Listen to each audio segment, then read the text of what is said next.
search warrants detail the days leading up to the stabbing. Investigators are searching both Cannon and Luisa Cutting's social media accounts for clues. In a warrant for Cannon's cell phone records, officers wrote that Alexa was one of the numerous people who called 911 the morning she was stabbed to death, and police found her phone in her hand when they arrived. They also wrote that Cannon had talked about the problem she was having with her suspected killer to others on social media and her phone before it happened. Cutting remains in jail on a charge of second-degree murder. A court date has yet to be determined. A walk among the stars, the monsters, the paranormal, and supernatural. Join your tour guides, Justin and Josh, on this cryptic journey through life and beyond. What you may not know is you've been on this journey for a long time, and you finally arrived. Join us and our cult by subscribing to this podcast and giving us a generous 5-star rating. With doing so, your soul will be set and the afterlife defined. Welcome to It's Cryptic Out There.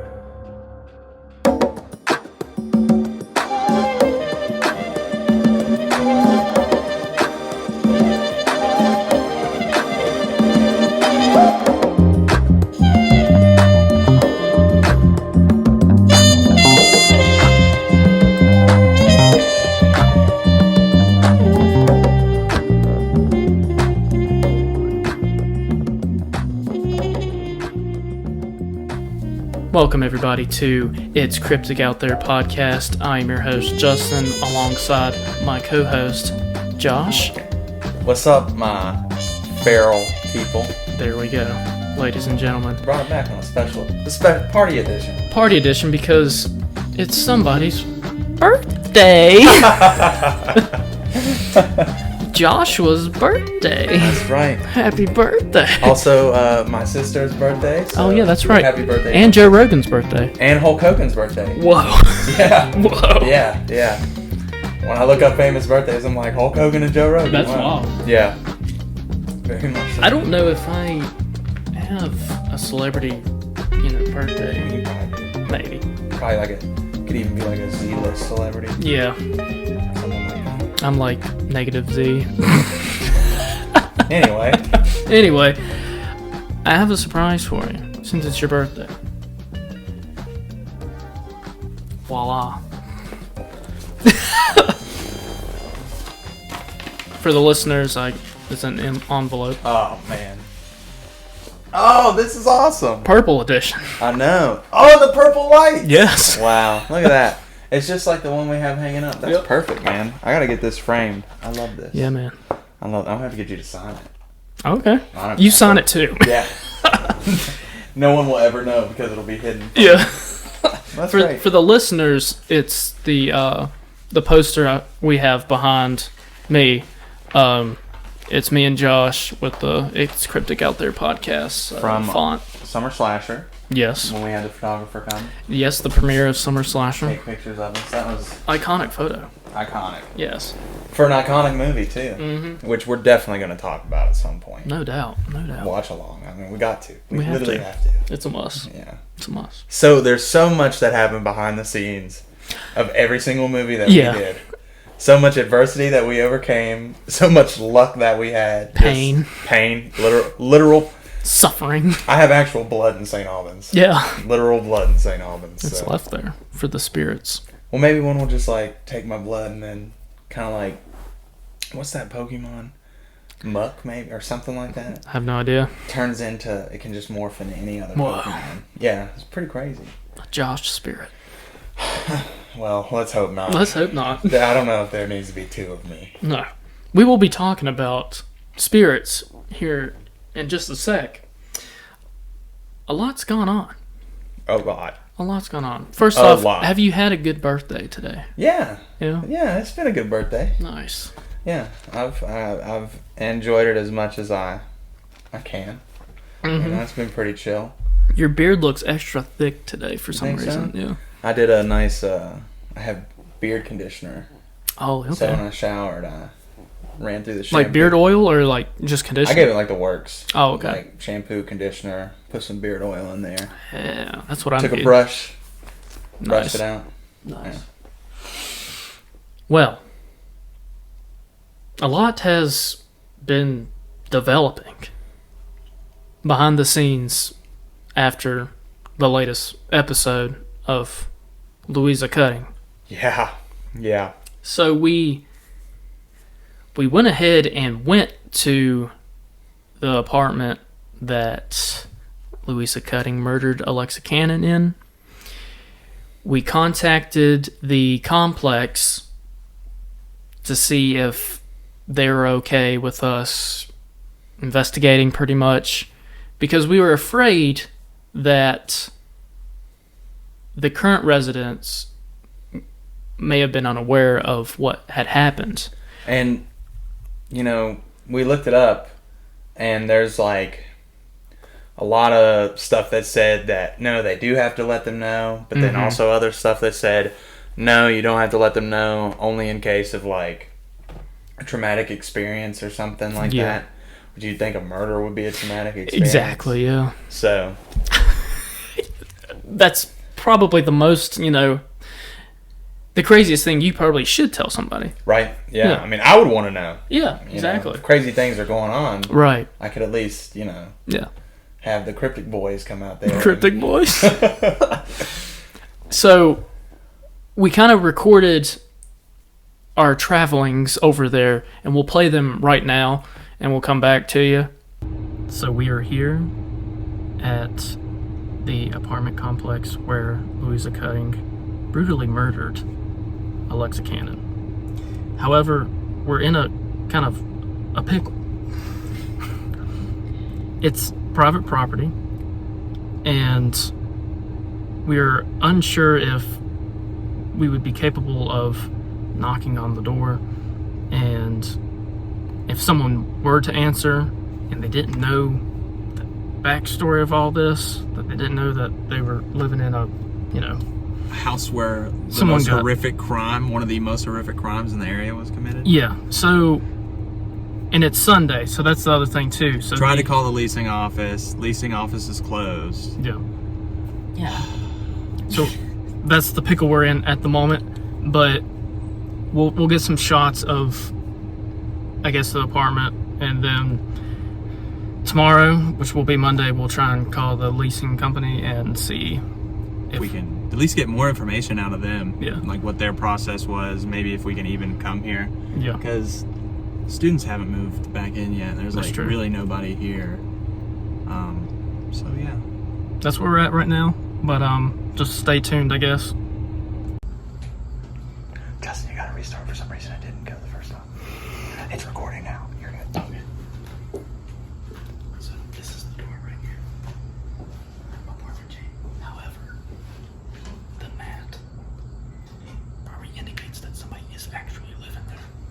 And there's chalk on the wall, and we're afraid that kids might be there. And if the, I guess, parents don't know about this story, we don't want to bring that up and, freak the kids out, this and that. So, yeah, we're in even more of a pickle. So, we'll just call the leasing company tomorrow. Thank you for calling our community. We will connect your call shortly. If you are a current resident or their guarantor, press 3 at any time. If you are looking for a new home and you'd like to receive a text from us after your call that will allow you to schedule a tour, as well as text with us in the future, press 1. If you do not agree to text, press 2. Thank you. This is Justin Smith.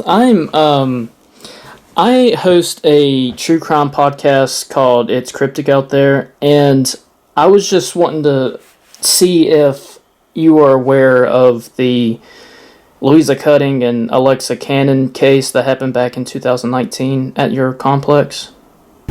Okay, so we're back at the apartment where Luisa Cutting brutally murdered her roommate, best friend, potentially lover. Yeah. We're back. As you could see in the previous clip, I called the complex and they said they didn't really have a problem with us, coming to and interviewing the residents. So they might not know the story of the apartment. So we're gonna try our best to kind of keep it chill and not freak them out as bad as one might do. We're gonna fish. Yeah. We're gonna fish and see what they know about the place. Yes. So stay tuned. yeah, stay tuned. We're not gonna record unless We're allowed to. we're allowed to. So yeah. Let's do it. Let's go. So yeah, you saw that we attempted to go, and then we were kind of unsure if we should speak to the apartment complex leasing company or whatever. And then I called them. They said they had no problem. They also said they never had any reports of any paranormal activity, which was kind of interesting. It's interesting, but also I could see yourself being a young adult straight out of high school, really. Yeah. Living on your own, or your first year of college. You know, you're 19. Right. 19 years old. You know, you might not pick up the phone to call. There's a ghost in my house. Right. There's a ghost in my house. Right. Because they might be like, shut up, kid. Yeah. Nobody's gonna think to take you seriously, but we will. Absolutely. And if you do have any experiences like that, Justin, what number should they call? The Cryptic Hotline is 540-358-1583. You know, as we get deeper into it, like, I think we would like to. We've talked about learning how to do like paranormal investigations. Absolutely, yeah. I think we've joked about being the Ghostbusters so much that it's starting to. I'm Zach Bagan's #1 fan. I don't watch that stuff. I love it. I tend to stay away Right? and keep on the Hawaiian shirts and keep the party going. Yes, if you are watching the show visually, we are wearing Hawaiian shirts for the celebration of Josh's birthday. I said, hey, you know, let's take it light this Yeah. time. Let's do something little. Yeah. Step out. Plus, I'm going on vacation. That's right. So that Yeah. kind of connects Yeah, everything. it does. Yeah, nice. And just one big boat. Right. So we went a second time, as you saw, and nobody was there, unfortunately. Yeah, I know. So we That left a sucks. note on the door, but unfortunately they haven't reached out to us. Yeah, and it was a pretty good note too. I thought so too. You know, You know, the Cryptic Hotline number was on there. even as though well. the pin. The pin sucked. Watching Justin deal with this pin, God, that was entertainment all in itself. it was horrible. We'd get just 2 letters in. not Two letters in and it just fades. And away. Justin would be like, this damn pin. I swear. God. I thought we were going to have to break out the sage just for the pin. Right. But we wrote it out. Unfortunate set of circumstances, you know, like, it would have been cool to at least talk to him a little bit, even if they would have been like, no. Also, though, like, you can only go so far. At some point, like we always say, the cryptic door shuts and you don't want to open it back up. Yeah. But Yeah. that doesn't mean you don't explore other avenues, right? Absolutely. And I think that leads us to our next thing. So yeah, we actually wrote a note, a letter, Which To- you may have seen on the Facebook page. on the Facebook page to Luisa Cutting herself. We wrote a note just to see if she would be interested in talking to us about her experience. So we're waiting to hear back from her if she even gets it. Hopefully Yeah. she gets it, and maybe she'll write us back. And if so, holy shit. Yeah. Holy shit, indeed. Yeah. That would be just, you know, we even mentioned in the letter itself, like, what really interested us in talking to you is saying the devil made me do it. Like, what's the paranormal aspect here, you know? Like, Yeah. That's what we're kind of trying to get at, really. yeah, we want to know. As of right now. Yeah. Also, you know, like, what happened in fucking Cancun, man? Yeah. I think about that every day. Yeah. I literally think about that every day. Because to me, that is like brought up so much between them. Like, that's their big common denominator that really The turning point. cemented. Yeah. Like, that's what cemented their relationship. And it seems like Luisa really took care of Alexa in that. And, you know, with the whole possibility of a romance or something like that, it just really makes you wonder what happened on that trip. Because according to, I mean, like, from the sources we saw of Alexa's comments on social media, she seemed in love with Luisa. I know. And like, we even made the comment, like, who makes that in-depth of a post? Like, you might think of that as, all right, this is a boyfriend and a girlfriend, like 3 months into their relationship. Right. You know, where it's just that overly affectionate. Not that it's a problem by any means. No. You know, show your affection however you want to. But unless you're going to murder your fucking girlfriend. God, yeah. You know, maybe take a step back. Yeah. Like the butterflies feeling. Yeah, that post. newness. Yeah. That newness of it, Yeah. you know, which, like, the comment I just made is more so of when you see people like that and it doesn't end out in like a fairy tale or something like that, it gives you that really eerie feeling. Yep. You know, of, wow, so like what even went wrong? Right. You know, like what happened? Yeah. And that's what we want to know. Yeah, exactly. And all you can do is at least reach out and ask and see, and obviously you take what she says with a grain of salt, whatever she says, and go from there. Right. See how it compares to everything else. Because we have reliable sources. Yes, we do. I honestly can say that. We have reliable sources. And we may not be able to say or whatever, but trust us. That's journalistic integrity, baby. Yeah. That's what that is. Yeah. This started off as us just talking about aliens and Sasquatches, and now it's gotten too deep. It's getting deep. It's getting real deep. It's gotten so deep that this next thing we're going to be talking about is insane. Yeah, my God. So we get... Happy birthday! Happy birthday! So we get an email from a certain somebody who tells us some wild stuff that might be linked to the apartment complex and its dark history. It might be far-fetched, but at this point, we'll take it. It's time to get in the cryptic bus and strap in. We're going for a ride. Yeah, absolutely. That's where we're going. That needs to be quoted. Hey. Title of the show. Yes. So this gentleman called the hotline, and he left several voicemails. As you'll hear. I'm not sure how long it is. We haven't listened to it yet, but we will play it here in a sec, and we will come back to you and just try and deconstruct what he said and theorize, if it's linked to Luisa, if it's linked to Morgan, who I spoke to in the last episode with sleep paralysis. There's also some personal stories about Radford that I can tell. Yeah. That has made me think. I know we had a conversation one time, like, what makes this area so messed up? And you were like, water pollution and air pollution. Right. That's not from me. That was just from a source that. Yeah. But like, for me, I think that there is just so much. It's like energy, maybe. I don't know, dark energy around here. Dark history. Dark history, energy. That leaves you think energy. Like Virginia Tech, that was Native American land. Yeah. At one point, and who knows what happened. Right. History only tells us how well the Native Americans were treated by the U.S. Right.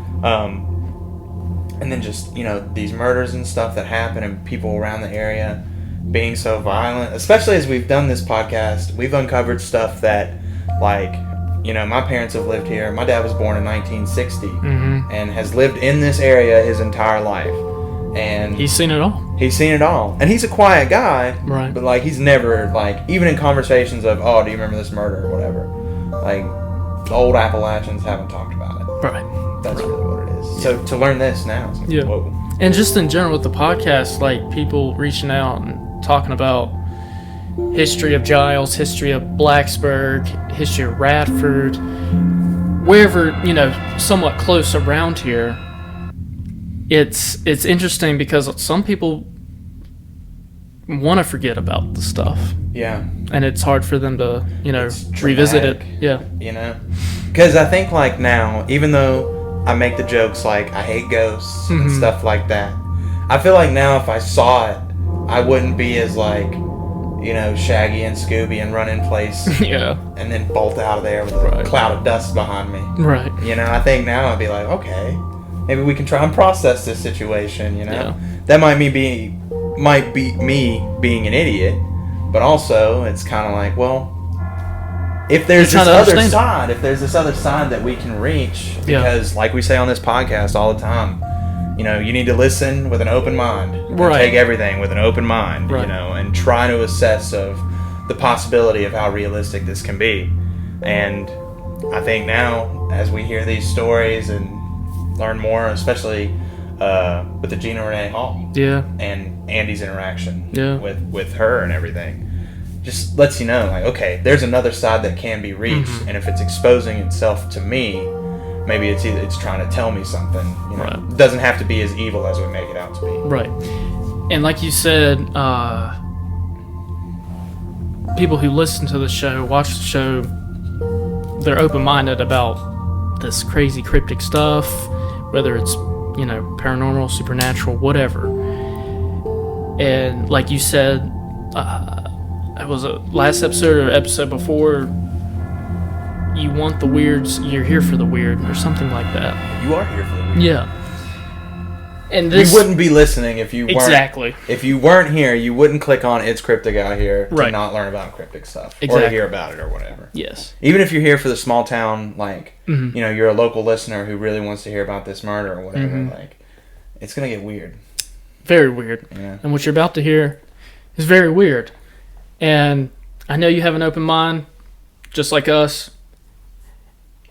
We'll have theories on why this may be linked to a gruesome, terrible murder, but it's just a theory, and it's interesting. Yeah, that's all it is. Hey, we're taking it all in. You know? I mean, the whole romance stuff that we talked about, had no idea until we started digging into it. Yeah, and it makes sense. It does, yeah. So when you, that doesn't mean it's true. That doesn't mean it's true. Doesn't mean it's true. No. It's just a theory. Yeah. So and literally, this does not mean it's true. No, just a theory. And what you're about to hear makes sense, but it doesn't mean it's true, like you said. So let's just go ahead and play it, and then we'll get back with you guys right after.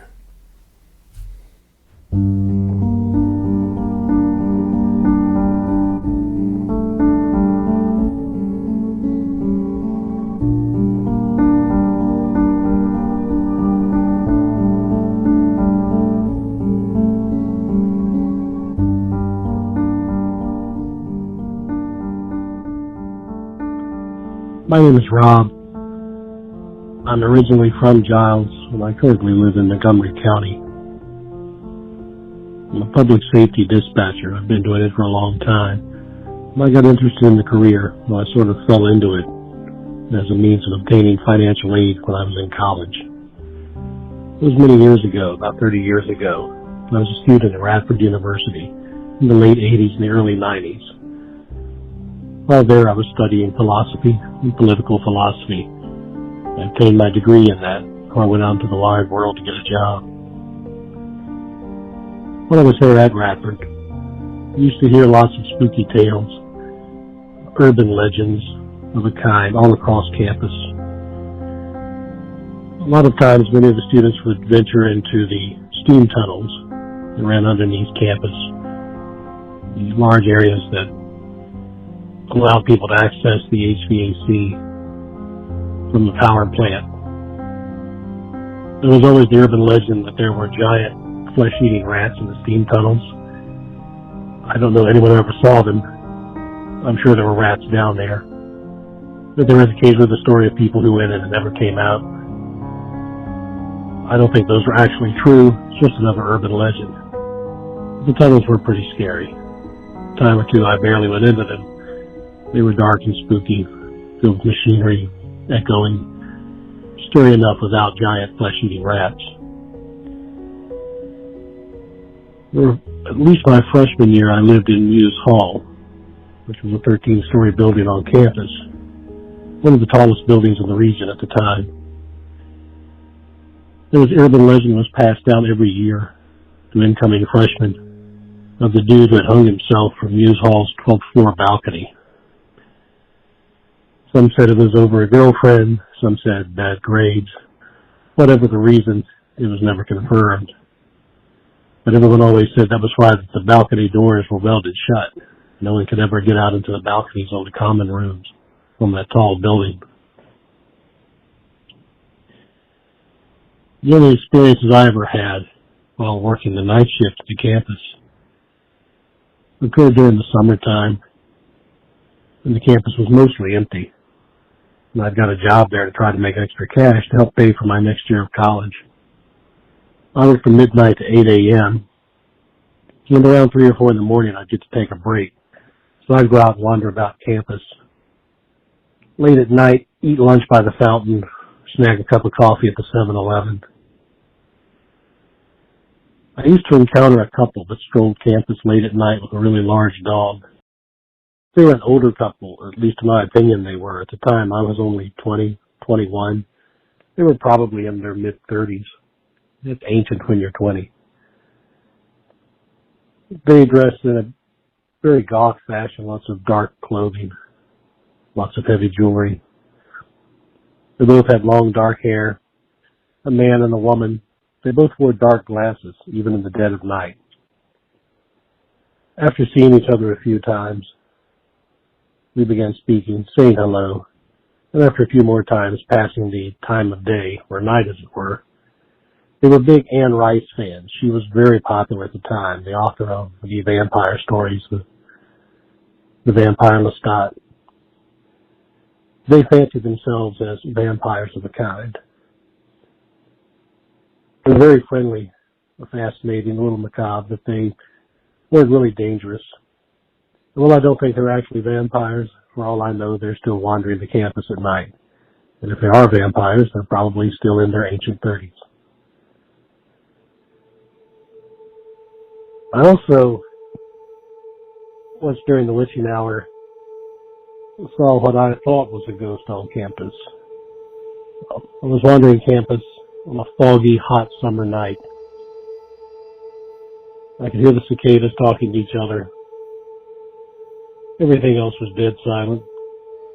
Off in the distance, I saw a vague, pale form of a woman standing inside one of the buildings, just hovering there, staring out at me. She never moved, and she was absolutely stone still and white as marble.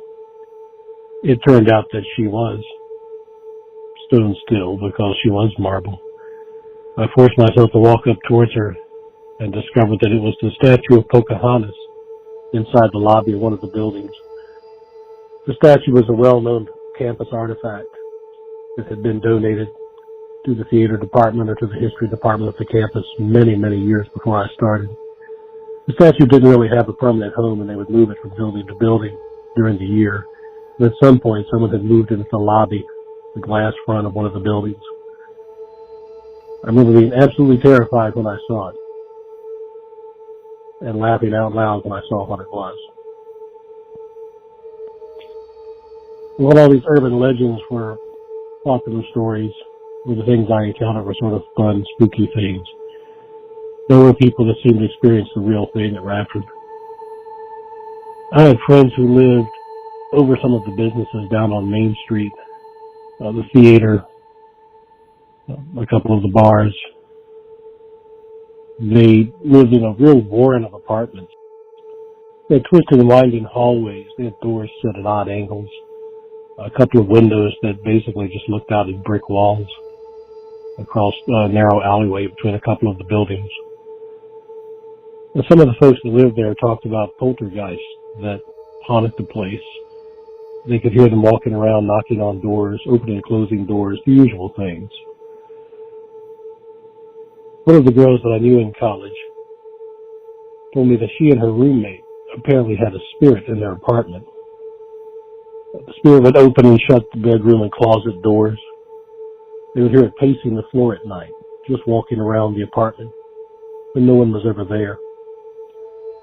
My friend told me that once, while cooking, she laid a spatula next to the pot on the stove. She turned around in the small, narrow kitchen to the refrigerator, got what she needed, and when she turned back around, the spatula was gone. she never found it again. That poltergeist had a pretty annoying but freaky sense of humor. But it did scare her and her roommate. I actually contacted a guy I knew there at the time.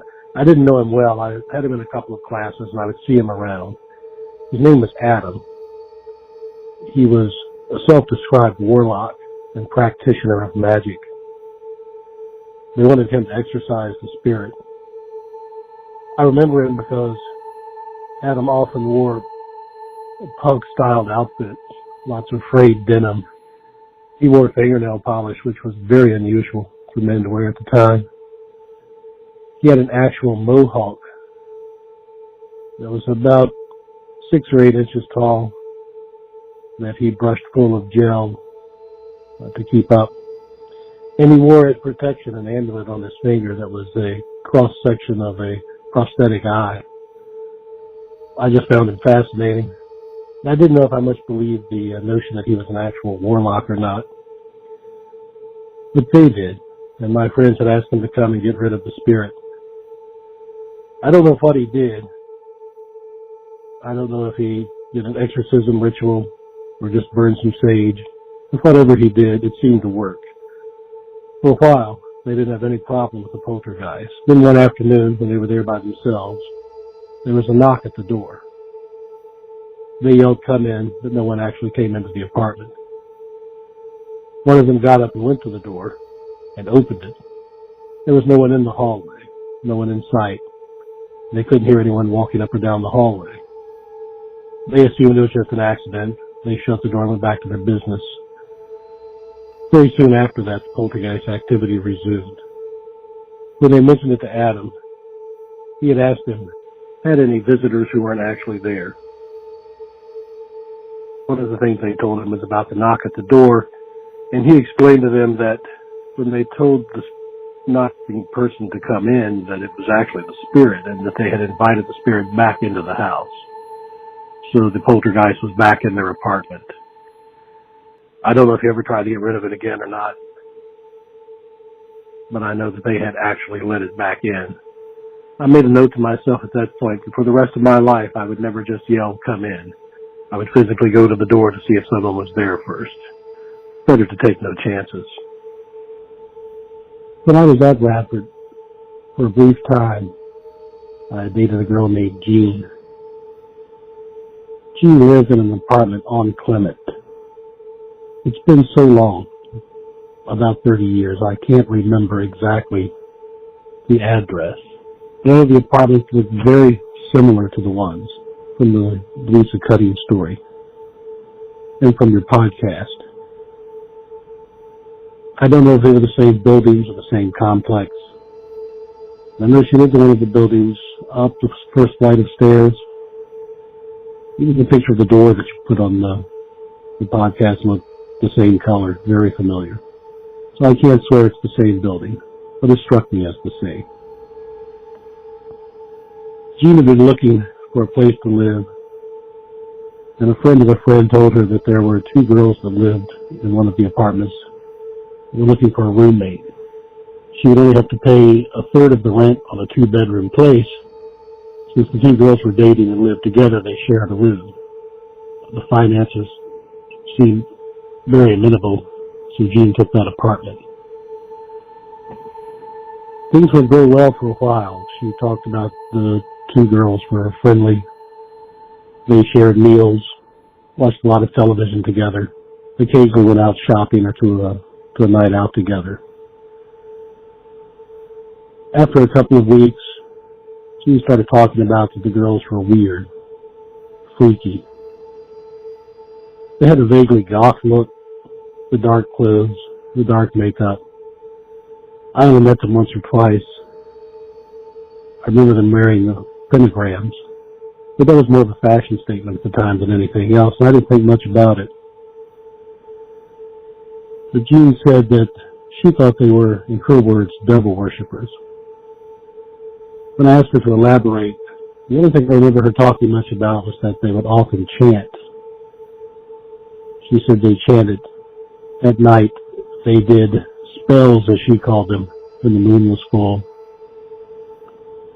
that they burned a lot of candles and incense, but a lot of us did, for reasons other than witchcraft. We were trying to hide the smell.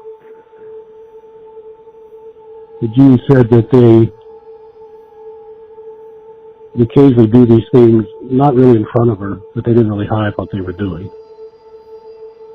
She said because it made her uncomfortable, she would often go to her room, shut the door. Some of the things she described to me that I can vaguely remember was them using she said they would often use an ornate knife.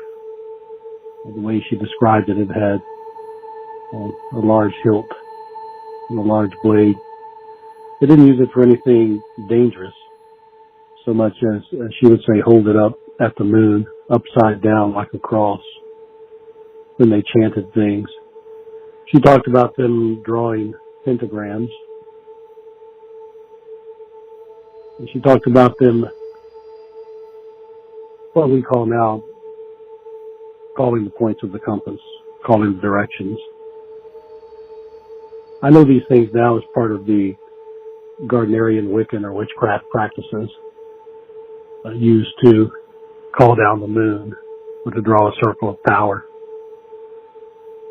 At the time, I wasn't very familiar with them, and the only way I could find out anything was to go to the library or some of the used bookstores around Blacksburg and Radford. Fortunately, there were small collections of books on the occult and things like that, so it was easy to find some of the information. I believe that they were practicing a Gardnerian form of Wiccan or witchcraft. Gerald Gardner, in the, I believe, the late 40s, maybe in early 50s, wrote a series of books about the Wiccan religion that established what is sort of considered the modern practice of witchcraft. He wanted to give people a tradition of ancient practices, older practices, so that everyone was doing the same thing the same way. And even though I know covens today modify the practices a great deal to fit their own traditions, he had produced a book of shadows that talked about how to draw the circle of power, to initiate new members, call down the moon. They use them to incant spells and summon spirits. But in those days, it was a very, very new experience for me. And while Jean took it as an evil approach to her Christianity, I merely thought of it as another practice in a long line of religion. Jean herself said that while it made her very nervous, and occasionally she would have nightmares, she never mentioned anything like sleep paralysis or seeing large dark figures. She would just have nightmares about running away, usually out of fear of supernatural things. But I don't remember ever specifying anything about what they were. Well, the girls themselves never threatened Jean, or they never harmed her. I think she was more afraid of their practice, what she perceived as an affront to her Christianity. Over the decades, I have learned that witchcraft itself is not inherently evil, and the practice of it rarely has anything to do with the devil. The true witchcraft practiced by true witches is the attempt to get closer to nature and to use the power of nature itself as a positive influence in their lives and the lives of others. It is possible that the practitioners in that apartment, the two girls, were very inexperienced. Perhaps they were practicing gray or black magic in an effort to be successful in one thing or another. And that inexperience led to them opening a doorway or summoning something, a spirit or a being, that they were unable to control. Perhaps if they did, perhaps if it is the same building, perhaps it is still there. Perhaps it was something looking for an opportunity. Perhaps it was something that was always there and they just got their attention, but it may have had nothing to do with them at all. It may only be linked to the Luisa Cutting story if it is the same building. But there seemed to be so much activity, so much paranormal activity going on there around Radford campus and off campus that it may be linked to it, or it may be just more of the same. Do I believe Luisa really saw the devil? I think she did. I think she saw the devil when she attacked her roommate. I'm sure she saw the devil afterwards. I don't know if it's the fallen star that we think of as Lucifer. I don't know if it's an actual demon or being from another plane. But I think she saw the face of evil. She saw it in herself, or she saw it in that room. The things that interest me the most about the story is the fact that she described quite a potent cocktail of drugs and alcohol, and that she was never tested for it. That seems very odd to me. And it seems odd to me that she and her friend were very close in the trips they took and the times they spent together. I just wonder what went wrong and when it went wrong and caused her to do what she did. Perhaps it was an influence from something outside of who she really was. I don't know what happened in that apartment when Jean was there. I only know how it was described. And over the years, as I have become more familiar with the practice, I could see how they may have used it to try to twist something to their own advantage and failed to do so and cause something to happen that they couldn't control. I don't know if it's the same building. I don't even know if it's the same block. But I know if they did call something up, perhaps it is still there.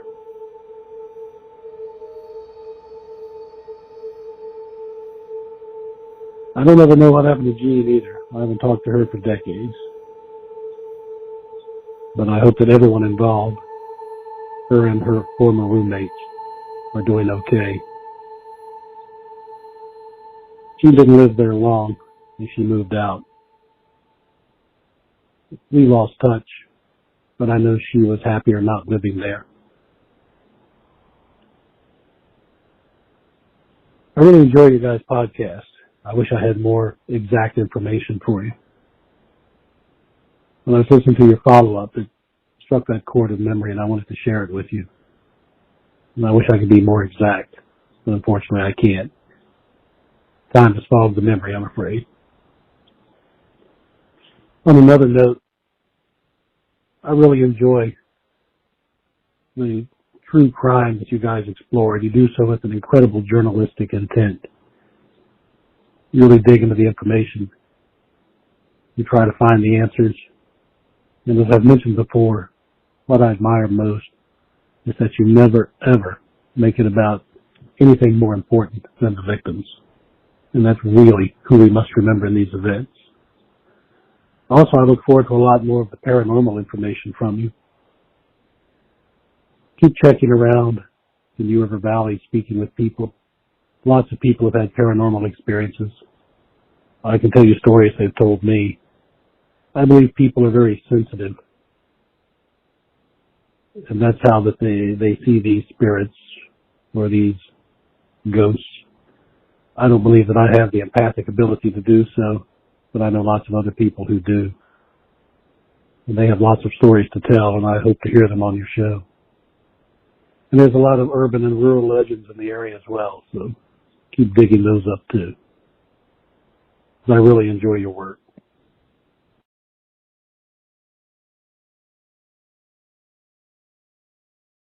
Holy shit. Wow. That was a lot to take in. Yeah. And if you guys couldn't hear him at times, it was sort of muffled. We were able to hear him well. We have like the transcript of the voicemail, and Josh wrote all the notes he could while listening, because it was a lot. Processing everything and taking notes at the exact same time. Rob, thank you so much. You're so articulate with your storytelling. I was in it. I was in it. There were times I was looking at Justin like, what? He literally sounded like a Stephen King novel. Yeah. I felt like I got a free audiobook. Exactly. Yeah. And so did you guys. For real, that was good. That was insane. He at the beginning he mentioned like who he was, what he did, or what he does, and then he mentioned like Radford's dark history with, vampires. Like there is actual like people who practice vampirism, and I'm sure that's what he was talking about, that couple. Then he talked about his Pocahontas thing, and then rats in the steam tunnel. Yeah, that was interesting. Rats. Yeah. Flesh eating rats. Yeah. I never heard of that. So let's see. What did he say? These are all from 30 years ago. Yes. Student at Radford University, late 80s, early 90s. And he said that used to hear a lot of spooky tales. Right. A lot of the times, students went into steam tunnels to access the HVAC from the power plant. The urban legend, giant flesh-eating rats in the steam tunnel. There are... Holy guacamole. Yeah, exactly. And then to say, like, stories or rumors of people who went in and never came out. God. Which is probably not true. No, but we can go investigate, maybe. Gonna have to ask people, have you ever saw anyone come into this steam tunnel that never came out? Right. Like, is there anyone missing? That last known location is around these steam tunnels? Did they get carried off by a giant rat? It's possible. It sounds like. But if you think about it, though, like, if you've ever been in steam tunnels or a dungeon or something, like, like, at the old hospital in Giles. Yes. Like, if you're ever in there in those places, like, it's scary enough without rats or without anything. It's just... And it's that damn Freddy Krueger. That's why stuff like that is so scary. Right, Because right. you just think of him running around with his little claws, tapping on all the pipes and such. Yes. Damn it, Wes Craven. Freddy. Ah, you bitch. You bitch. On fire. Yeah. His freshman year, he lived in Muse, which you said you lived in Muse. Yes, and it was miserable. There was no AC, Probably and I was miserable then too. Yeah, and I was on the 12th floor where he mentioned the Wow. hanging. Yeah. Yeah. Well, legend of a student who hung himself on the 12th floor. Never confirmed a reason, though he did say that the rumor was maybe a girlfriend or school got too hard. And I remember that they had the windows locked up. Yeah, it said they welded the doors. Yeah. Welded the doors shut on the 12th floor. Yeah, for that reason. Yeah. Only experiences, which he has a lot. Yeah. But to start off, working the night shift, he'd go about campus and wander around, get a cup of coffee at 7-Eleven. Remembers a couple with a large dog walking the grounds. He was only 20 or 21, and the people were in their 30s. Dressed as goth, heavy jewelry, long dark hair, man and a woman. Always wore glasses at the dead of night. They kept speaking. They called themselves vampires. Very friendly but macabre. Not dangerous. For all he knows, wandering the campus at night. That's just all they were doing. Yeah. You know, walking their dog. Yeah. Which, goth weirdos. I mean, I can relate. Wouldn't even call you weird, right? Right. You're just living. Yeah. Living the dream. That goth life, man. Yeah. If you see anyone who looks different than you and you start to judge them, just realize that they have the power and the ability to go out dressed however they want in public, and you can't. That was a great PSA. I'm just letting you know. Love it. Don't disrespect people for living their lives. No, not at all. No. Yeah, exactly. And which obviously wasn't what was happening here. No. I'm just letting everybody. Goth boy click on black. Lil Peep. Alright, around the witching hour, he thought there was a ghost on campus. Yeah. Real hot, foggy night. Which, I can tell you, I get up real early in the morning to go to work, and sometimes that fog, man, around 5 o'clock in the morning, 5:30, it's spooky. thick. It's spooky. Thick on the mountain. He said he saw the big pale form of a woman, stone still, white as marble. Yeah. And she was a statue. Yeah. Pocahontas statue that didn't have a permanent home and would move around. Which, honestly, if you didn't know that that was a statue and it was moving around and you saw it at a bunch of different places on campus, I would freak the hell out. Even too. at night, if it was a statue and just randomly moves. Yeah. How'd this get here? Cryptic. It's cryptic out here. Terrified when he saw it, but LOL'd when he found out what it was. Yeah. Which I would too, right? Same. You'd have to. There were people who experienced the real thing at Radford. Friends who lived downtown near Main Street, like in bars and stuff or around those areas. The Warren Apartments he brought up. Some of the people who lived there heard of poltergeists who would knock on doors or stuff like that. Which, when he said that, knock on doors, and then later on he talks about how someone knocked on their door. Yeah. And then kind of came in, makes you wonder. Now, I'll say this is my story, like a personal story. My grandma was in the nursing school at Radford.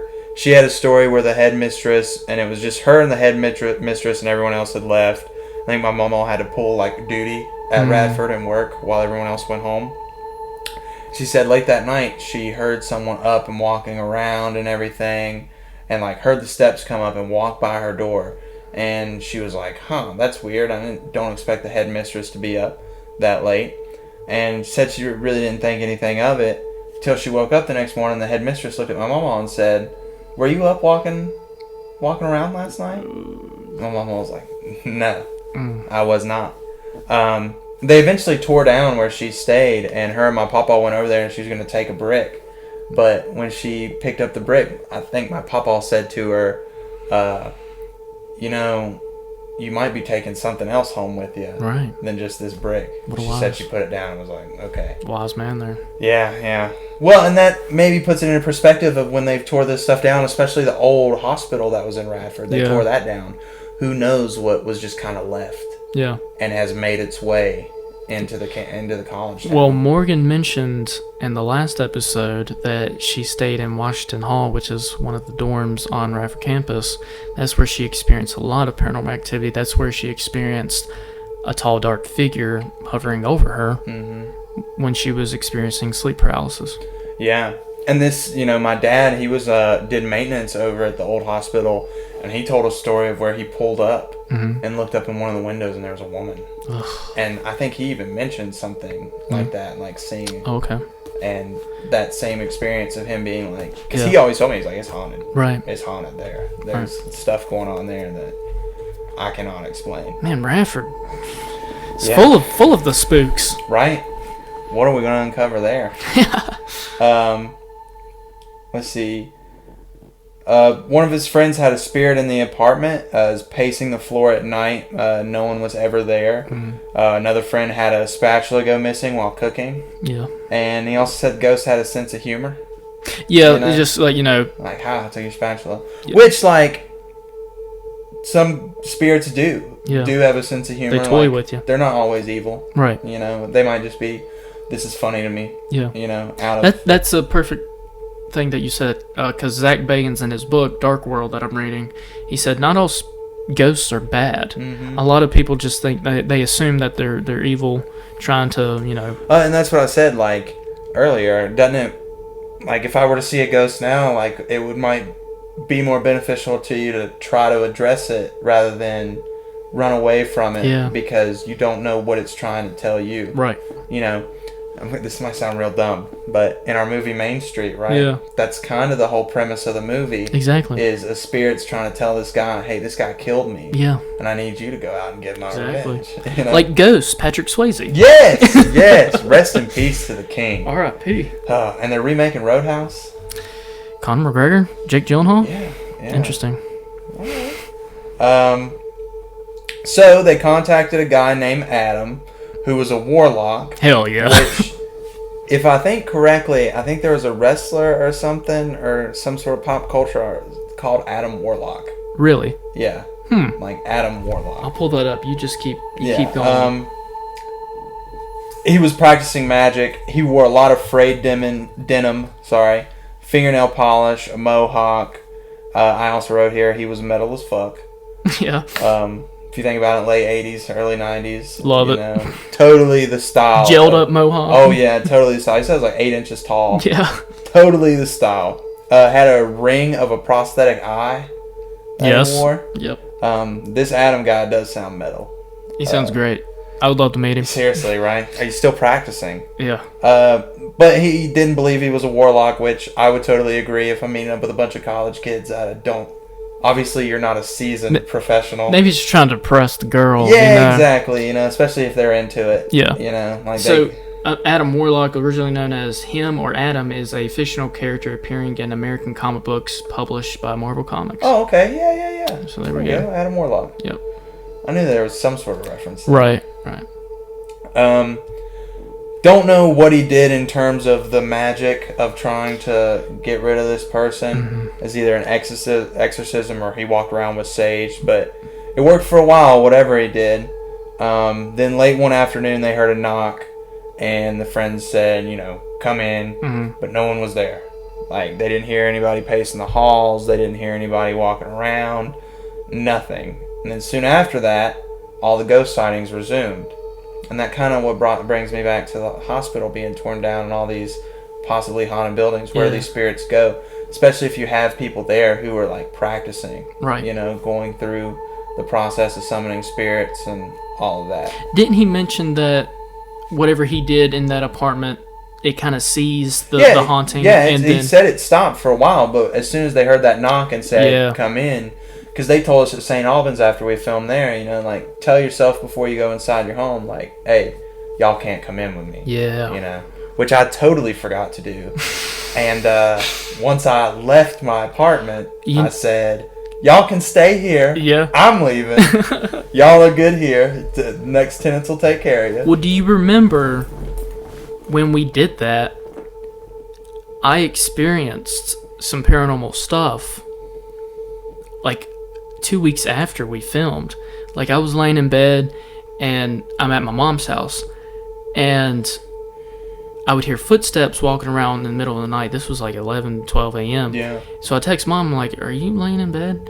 And she's like, or I'm like, are you walking around? She's like, no, I'm laying in bed. I'm like, I swear somebody's walking around the house. And it was only me and her at the time. And then another night, it felt like somebody tried to grab my ankle while I'm laying in bed. Yeah. It was weird. But yeah. I didn't have any experiences. Really? Not even while we were in there. I know some people while we were in there, they had experiences, could feel stuff, but I never felt anything. You were kind of against it back then. Now you seem more open now. So yeah. maybe. Yeah. But even then, like, it's not like I was telling myself, no, I don't want to be contacted there. I was more so just afraid. Yeah. Like, I was afraid. Right. And Tina, which, bless you, Tina. Right. She was just like, well, they just don't contact people who they feel like aren't going to give them, I guess, worthy, like, conversation or whatever you do with spirits. Yeah. The connection. Yeah. I'm not giving out that energy. Right. Let's see, where was I? So they let the spirit back in the house, but he said something real funny. Made a point to never just let anyone in. Like, always go and check to see who it was. Which Rob, like, has done his research on the occult and Wiccans and witchcraft and stuff. And even if you're a non-believer, but you consider yourself spiritual or even religious, like, to deny other religions that have been around or practiced during Christianity. I mean, if you think of the Salem witch trials, like, witchcraft and stuff was legitimate during that time. Correct. If you ever want to watch a great movie, Robert Eggers' The Witch. Yeah. One of the greatest movies ever. Unsettling. Will blow your mind. Yes. Absolutely blow your mind. Dost thou want the land of milk and honey? But his girlfriend at the time lived in an apartment on Clement. Yes. He couldn't remember the address or the apartment. But the apartment matches the same from the Cutting story. Yeah. The same look of it and everything. Which I guess we could probably look up and see when that building was made. Yeah. Or built or whatever. You gotta think 89, 92. That's a long time. That's almost 30 years. But I could see it. I mean, it didn't look like it was that amazing by any means. Right. But everything looked very familiar, but a different floor. He said it was like up 4 flights of steps, so it wasn't on the bottom. Right. Different room, but the complex where he's talking about, 2 girls were friendly. His girlfriend at the time moved in with these 2 girls. These 2 girls were friendly, shared meals, watched television. They hung out, were able to cultivate a pretty good relationship. After a couple weeks, she started talking about the girls being weird and freaky, kind of goth look to them, kind of like the other people. They had pentagrams and stuff. She thought they were devil worshippers, which honestly, I think anybody who sees anything that's considered spiritual, pentagram, I think even if you showed somebody crystals, they'd be like, you're worshiping the devils, even if you're just into astrology and stuff like that. But they were asking for like elaboration. When he asked for elaboration on what they would do, they would chant and do spells. Burned a lot of candles and such to hide a smell, like other smells and stuff. We were curious on what that might have been. Yeah, which my first thought was, at college, maybe they're smoking weed and burning candles, you know. But also, you don't know what's going on in there. Maybe pot helps with the seeing stuff, maybe. Maybe, like they're using it as a way to trip. Yeah. If you've never smoked pot before, your first time smoking pot is going to be very intense. Right. Especially if you do it like right. You take a big inhale and everything. Right. They didn't tell her, but they didn't hide it. Like they were doing all this stuff. Yeah. They just weren't outright with her. She would go into her room and hide away. They had an ornate knife with a large hilt and blade. Yeah. Which sounds like a sacrificial knife. Yeah. And if you're hiding a smell, maybe you're sacrificing some like animals or something. Maybe. Cats, sure. That's a good theory. That is a great theory. If you think about it. No, that's just like me going and thinking like, what else would you do? Yeah. You're not cutting cheese under it, But he did say they didn't do anything dangerous with it, as far as, he knows. But they did hold it up at the moon like a cross and chanted things with the knife. Drawing pentagrams and stuff. Talked about calling them Gardnerian witchcraft that they were practicing. Yeah. They were doing that to call down the moon to draw a circle of power. The only way to find out anything was to go to bookstores in Blacksburg and Radford, and that's how he started learning so much about, that witchcraft. specific Wiccan. Yeah. And I had it pulled up because I read it earlier. It describes like it being not so violent or whatever, but this quote from the book: witches are inclined to the morality of the legendary good king Pasul. Quote, do what you like so long as you harm no one, but they believe a certain law to be important. Quote, you must not use magic for anything which will cause harm to anyone, and if to prevent a greater wrong being done, you must discommode someone, as in hurt someone. You must do it only in a way which will abate the harm. So, take what you will with that. That's fucked up. Yeah. That's messed up. Yeah. But the Gardner witchcraft was from a guy named Gerald Gardner. He wrote about the Wiccan religion. Book of Shadows. Yeah, the modern practice. To give tradition of ancient and olden practices, so everyone was doing everything the same way. But he said covens today modify the practices. He produced the Book of Shadows, who talked about the circles of power, initiate new members, call down the moon, and summon spirits. That right there, when he said that we paused the recording and we kind of like looked at ourselves and we were like, what if something happened that they did something? Yeah. And it's there. I mean, I think if you don't know what you're doing, It's very dangerous. A lot of dangerous. Yeah. I mean, we didn't know what we were doing with Bloody Mary. And look what happened. That's just between us. Yeah. Other than that, you can get. But even we didn't do like the full. That's the thing. Like we didn't even do the whole Bloody Mary tradition like correctly. Mm-hmm. But there is like a bunch of different interpretations. Right. Which is, if you think about it, this guy was maybe trying to stop a lot of this stuff from happening. Yeah. Because it's like, hey, if there's all one way that we're doing it, Mm-hmm. and maybe like spirits just get on it. They're like, have you picked up the Book of Shadows? Right. Like this is how people are trying to. This reach is the it. right way. This is the way we're doing it. Now. Yeah. And but this girl, she took it as an evil approach to her Christian beliefs and her values. But he just took it, this is a practice of a religion, a religion. Who knows if it goes back to paganism? A lot of pagan religions are older than Christianity. Yeah. When you're worshiping like an earth god or a sun god or something. Right. Which is pretty crazy. Like I could totally see where somebody would get afraid of that, but from what we've learned, it's not an attack. Right. Like, they talk about just being more in touch with nature, stuff like that. She never mentioned sleep paralysis though, or anything like that. However, I think that's kind of like a new term nowadays. So maybe she did experience, who knows, maybe she did, maybe she didn't, but that term I think is fairly new. In what people talk about, in culture, like what happens. Okay, all right, well that makes sense. Yeah. Because she did have nightmares of running from demons. Yeah. So who's to say that she...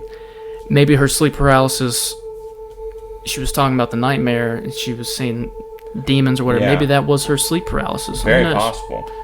The girls themselves... Oh, I just lost my place. God dang it. It's a lot of writing. It is, yeah. The girl themselves never threatened her, but she was more afraid of their practice. He has learned witchcraft is not evil, rarely anything to do with the devil, more so to become closer with nature and control nature itself. Positive influence on life or others. It's very, very possible, though, and this goes with anything, they were practicing gray or black magic. Yeah. They were young, didn't know what they were doing. Maybe thought it was cool. Yeah, it's like busting out a Ouija board and not really knowing what to expect.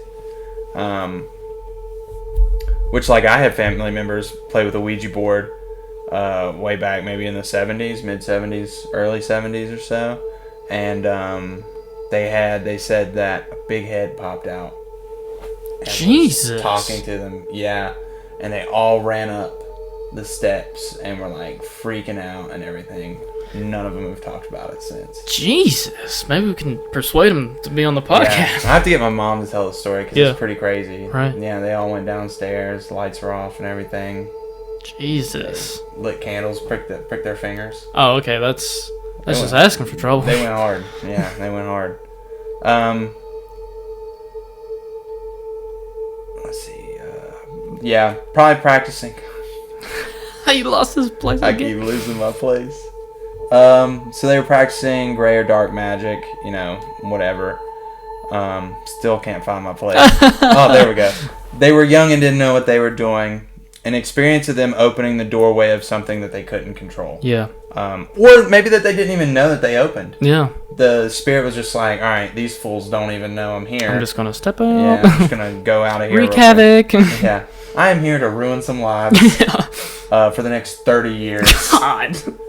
Perhaps it was, perhaps something was there looking for an opportunity, or it had always been there.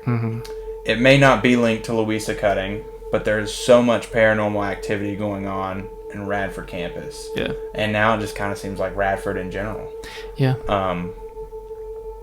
Does he think she really saw the devil? Yes. Which, it's kind of made me wonder if you're going to commit such an evil and atrocious act, that is there not some part of you that goes into a really dark place? Like, maybe, like, I've thought about it. If you kill someone, do you, like, sell your soul to the devil? You must. To take a life, like, you must give yours, like, your afterlife or whatever? Yeah. Which I don't really know what all's going on Yeah. in the grand scheme of things, but it makes you wonder, Thou shalt not kill. right? And what if that's like the blood seal, Yeah. you know, of where your no matter what your next existence is going. Because I believe when Cain killed Abel, wasn't he like forced to walk the earth for? Yeah, something like that. I could be wrong. I think you're right though. Anyway, saw the believe that she saw the devil while she attacked her and after. Yeah. Don't know if it's a demon from another plane, but she saw the face of evil on herself or in that room. She described a cocktail of drugs, but was never tested, which we talked about. and we talked about that they didn't find any drugs Nothing. there, I mean, except for that chalk-like substance, which never came back as anything. yeah. So, What the hell? There's so much time that's not accounted for in what we read, that what really happened. Yeah. And with them just being so close, Yeah.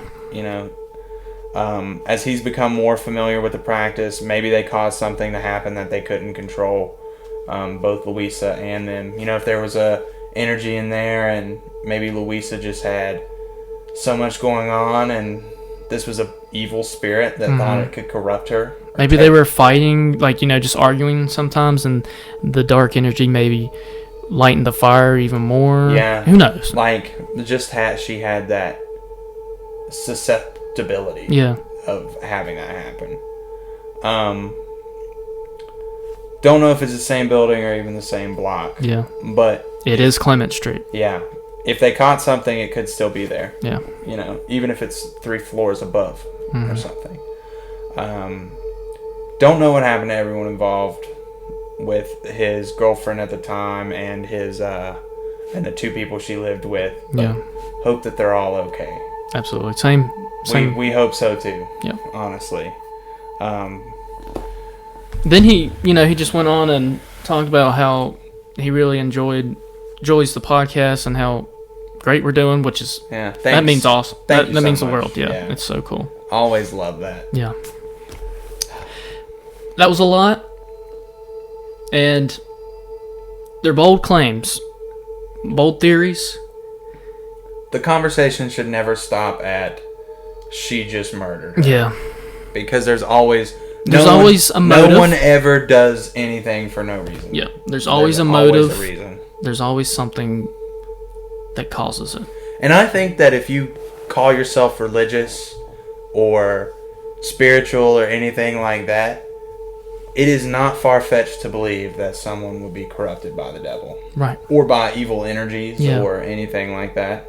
You know? I mean, Judas turned his back on the Son of God. Yep. And he even knew it. Yeah. You know? Anybody can do anything for any number of reasons. Exactly.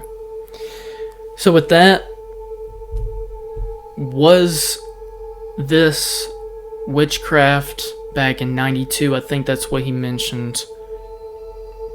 Was this the cause of Morgan's story, another gentleman's story from across the other apartment talking about how he had sleep paralysis as well? Is it connected to Luisa Cutting and Alexa Cannon? We don't know, but it's interesting. It makes sense if you're into, that belief like what we are. Yeah. It might be controversial to some who are listening, and we're sorry, but I mean, it's I'm interesting. not really sorry. Okay. It's just a theory. It's just a theory, It's yeah. literally just a thought. Yeah, All the stuff we said on the last episode, 90% of it could not be true. that's true. Yeah. You know? None of us were there. None of us know Luisa's motive. Even in the stuff that we read, you don't really know. Right. You know? Even the people we talk to don't know. But So- all the things that we've gathered and how they're connecting and intertwining together, it makes sense. But, like, to end the episode, though, like, out of everything that we talked about, really here, this is about Alexa, and somebody lost a very good family member, a daughter, who had a whole life to live, you know? Going to college, Yeah. pursue what she loved to do. Exactly, you know, and it kind of shows like her family really cared about her and cared about life. So much so they cared about Luisa too. Yeah, they didn't want this to ruin her life, you know? And that just goes to show the kind of people that she came from and what the person she was. So, obviously, you know, let's not forget about that. Right. Rest in peace, Alexa. Absolutely. Yeah. So with that, like we said at the beginning of the episode, we wrote a letter to... Sorry. That was creepy. Yeah, that was creepy behind me. With that being said, we wrote a letter to Luisa. We don't know if she'll even get it, but if she does, and if she writes back, we will obviously share it on the show. See what she says. See if she wants to continue the conversation together. Who knows? Maybe we can get her on the phone. That would be insane. Yeah. But we'll see. We'll see. Yeah. Because, you know, also, I mean, we're asking somebody to relive, like, the worst moment of their life. Absolutely. You know?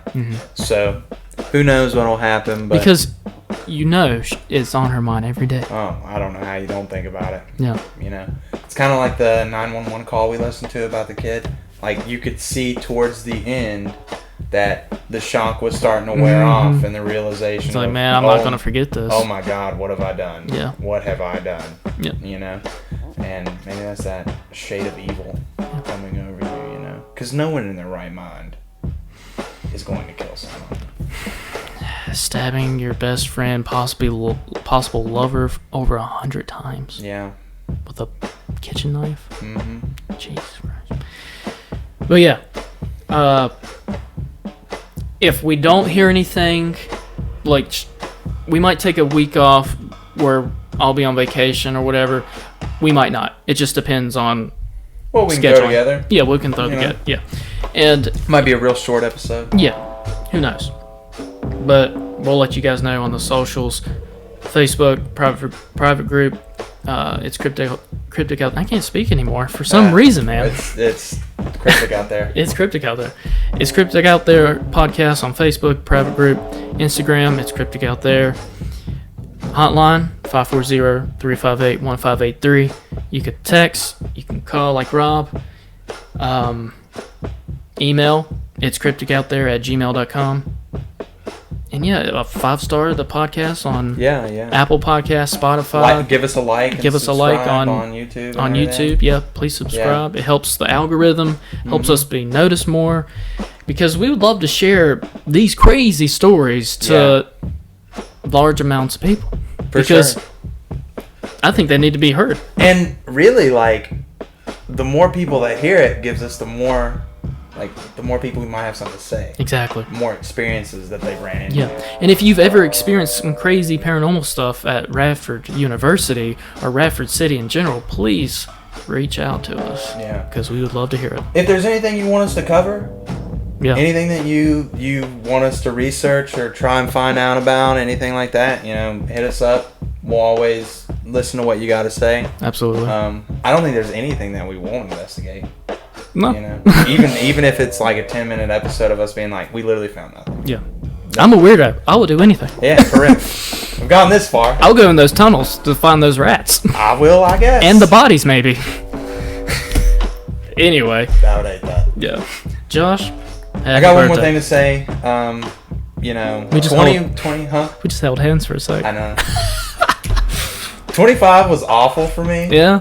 Literally the worst year of my life. I went through so much mentally, and you know, if there's anything I can say, I just want to say thanks to everybody who listens.